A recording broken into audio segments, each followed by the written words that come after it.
Hello বন্ধুগণ, তো কেমন আছো সবাই? আজকে তোমাদের মেলা ঘোরা নিয়ে আসি। চলো, তো সন্ধ্যেবেলা একদম রেডি সেডি হয়ে শর্মিষ্ঠার আমি এখানে বেড়াই পড়ছি মেলা ঘোরানোর জন্য।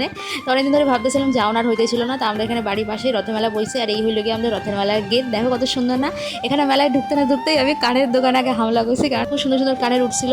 তো সেগুলি না দেখে আমি পারতেছিলাম না। আজকে মেলায় আমার মনে হচ্ছে তাড়াতাড়ি আইতেছে, কারণ মেলায় ভিড়ই নাই, আর তার মধ্যে বৃষ্টি হয়েছে। এখানে দেখো ছাতা পেন, দেখো ডলফিন পেন, কিন্তু এগুলো আমি একটাও কিনি নাই। যাই হোক, তো একটা সবিসের দোকানে ঢুকে কাউটাকে জিজ্ঞেস করছিলাম এই কাঠের দুর্গাটার দাম কত। আমরা কইছি 300 টাকা। তো আমি এখান দিয়ে চলে আসি।